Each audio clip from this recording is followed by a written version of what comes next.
चला तर आज आपण सोयाबीन चिली बनवणार आहोत. Special dhaba style.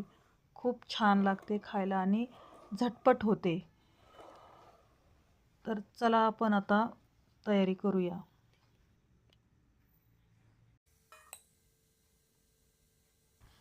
आता आपण ही सोयाबीन भिजवून घेतलेली आहे. त्याच्यामध्ये मीठ, कॉर्नफ्लॉवर 2 चमचे टाकलं आहे. 2 चमचा मैदा टाकलेला आहे. 1 चमचा लाल तिखट टाकलेला आहे. 1 चमचा धना पावडर आणि चवीनुसार थोडंसं मीठ टाकलेलं आहे. अद्रक लसूण पेस्ट आणि ब्लॅक पेपर टाकलेला आहे. आणि याला छानपैकी असं मस्त असं मिक्स करून घेतलेलं आहे. आपण आता सगळं एकजीव करून घेतलं.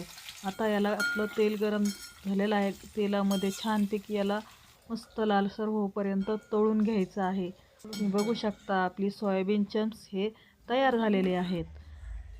पूर्ण आपण असे हे तळून घेऊया. आता त्याच्यासाठी आपण हे पूर्ण भाज्या घेतलेल्या आहेत. शिमला मिर्च, कोबी, टोमॅटो, कांदा, काप बारीक केलेला लसूण, हे पूर्ण भाज्या आहेत ना, आपण तेलामध्ये त्याच कढईत परतून घेऊया. आपली छानपैकी ही भाजी अशी परतून घ्यायची झटपटमध्ये आणि फास्ट होते. आता सोया सॉस टाकलेला आहे. सोया सॉस नंतर रेड चिली सॉस. याला छानपैकी एकजीव करून मिक्स करून घ्यायचं आणि थोडंसं चवीनुसार आपल्याला लाल तिखट टाकायचं आहे. आणि परत ही आपली भाजी एकजीव करून घ्यायची. थोडंसं घट्टसरपणा येण्यासाठी मी कॉर्नफ्लॉवर टाकलेला आहे.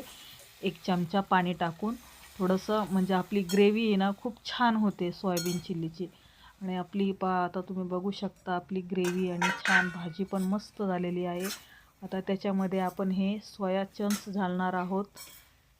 तुम्ही बघू शकता खूप छान असं टेक्स्चर आलेलं आहे आणि खूप चवदार आणि टेस्टी लागते खायला.